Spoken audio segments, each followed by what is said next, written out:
Well, welcome back to the handiest show. Is that what we're calling this now? I don't know. I'm in my daughter, eldest daughter's bedroom. There we go. And let me get this compression curtain out of the way. You can see this is very much not done. And today we're going to trim this out. But eldest daughter slash camera lady, what special feature would you like? A windowsill. For what? My plants. And My cat. your cat. So I did buy last night on our way home from a Halloween party, right? We bought some of this PVC fake wood stuff, which I like using for sills because it doesn't rot if it gets a little wet from condensation or from your plants that leak or whatever. I've got 7.5 wide for the sill. Do you think that would be enough for your cat? No. No? Well, too bad. That's what you got. And would you like any particular shape? Do you want to just square it off? Do you want a little rounded, curves, all that sort of thing? What do you think? I don't care. Like the one that we had in the living room? Pause it real quick. We'll go look at the one in the living room. All right, so here you can see what I did last year. And, of course, I still haven't caulked it. But you can see the nice gentle curve. And over there, yep. And there's a similar one over here. If you look behind, see that? Yeah. And over here, there you go. And of course, this was designed for our cats as well, so they could walk along and easily get around this center column between the windows. So, what do you think, eldest? Would you like to have something with some curves for your window? She's shaking her head no. All right, pause it. Hey, kitty. Is it already going? Yes. We got our black cat in here. Just making himself at home. Anyway, so Mama Camera Lady is on the job. And the eldest wants less than what I would want to do. So I guess I'll try to make her happy, but also make myself happy at the same time. So we've got this trim, and if you look at the thickness of it, or not the thickness, the width, and you're looking at about 2.25. Add that to the actual width of the rough end of the windows, 35.5. So decide how far beyond I want to have it. Man, this is all rusted out too, so I can barely see the numbers. This side's a little better, but anyway. So I'm gonna go, what do you think, babe? So 2.25, should I go 3.25? So it'd be like an inch past. That's fine. Just a little past. So 3.25. Like so. And then from the window to where the stud is there is 3.25. So we'll do 3.25 this way, right there. And then I need something round. I need something round to round off the edge. Usually something laying around because I never put anything away. I'm horrible that way. So I can go a little bigger, a little smaller, whichever. I'll wait on that. So I've got corner here. So this is where I cut out, and it would go up that way. So this will be inside the window, and then this is the actual stud space, and it comes past, and then you'd have that trim there. So I guess my round piece, I can do a larger round piece, or I could do a smaller. I think she would prefer, as she said, a little less aggressive. So we'll do this. So just for our radius. Now, do I want it to come out further than that though? Look how much fake wood I have to work with, right? So I could come out further than that. do you think? Mm. If I went out further than that, I guess I could just drag this out a little further, couldn't I? Just put it all the way at the edge. Maximize what I've got. So we'll just put it all the way out here. And then what I could do, if you're standing at the window, you want to be able to get right up close to the window so you can kind of look. Not that this would really interfere anyway, but to give it a little bit of shape, what do you think? Should we come in at the halfway point? What's half of 35 and a half? 17 and a quarter? No. Yes, no. So we've got 35 and a half right there. And half of 34 is 17.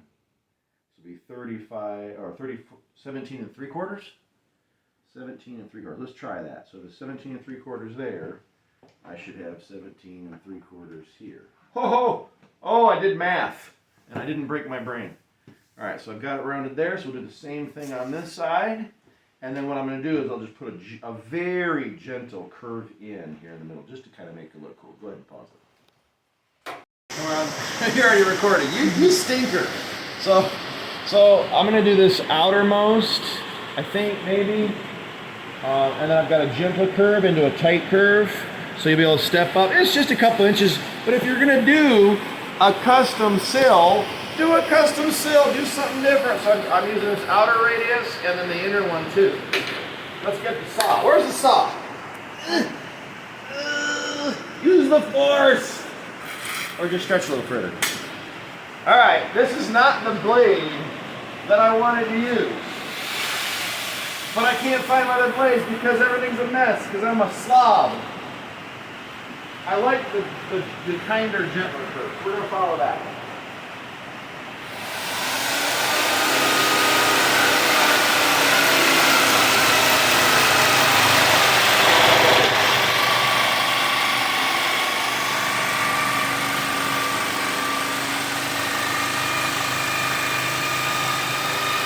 That's nice. I like that.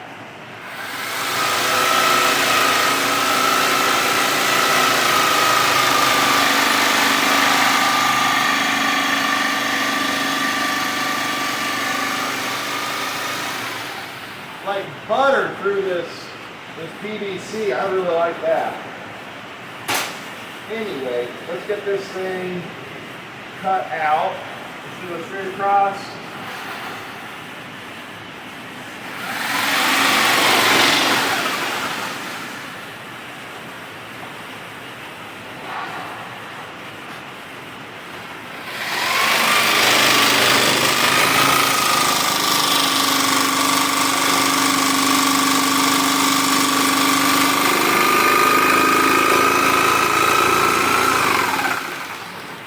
Now I can get this out of my way.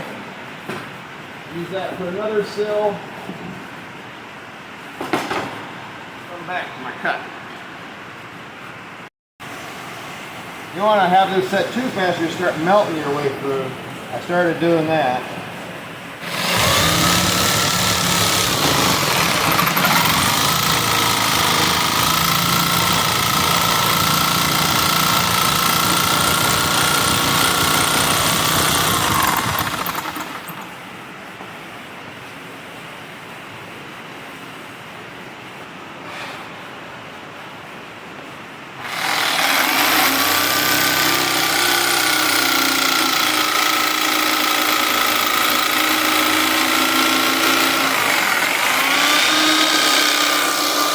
If you can't turn tight enough, that's fine. Just cut it out of the way so you can.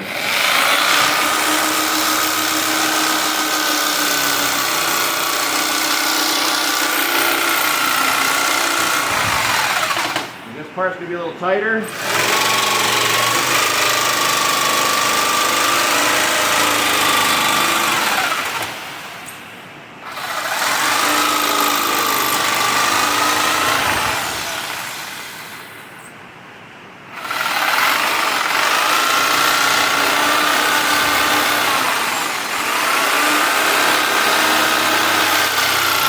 I'll come back later with a file to make that, because as you're going around a corner, the blade's going to want to turn on you. It's going to want to kick out.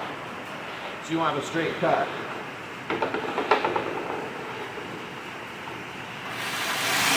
I guess this will be an easy straight cut. The others on this side will be just like it on that side, so you can pop it.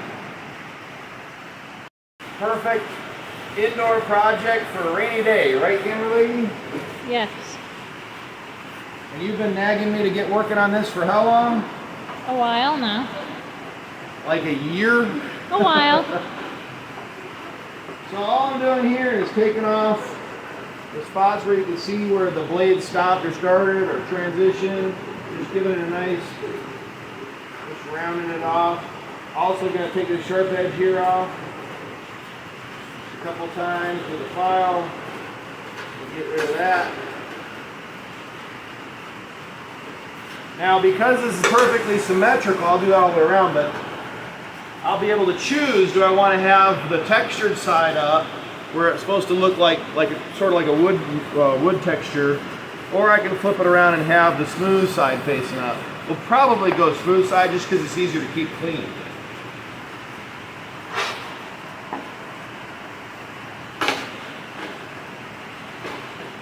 You can pause it whenever you want, baby.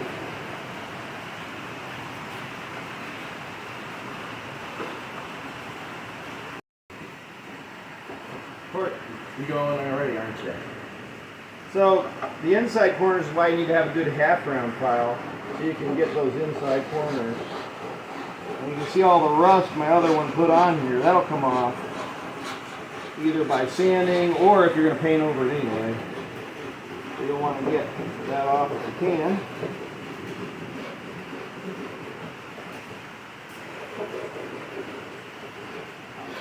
If you look real close, you can see a couple spots, the blade, like right there and there, or up here.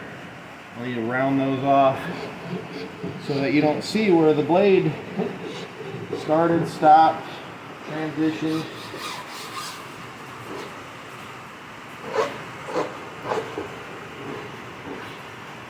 And then I'm putting a little bit of a bevel on the edge here.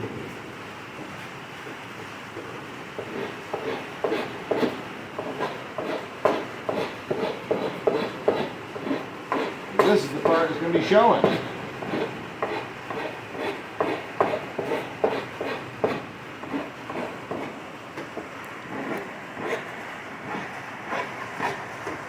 The line right there, we're about to delete that little line.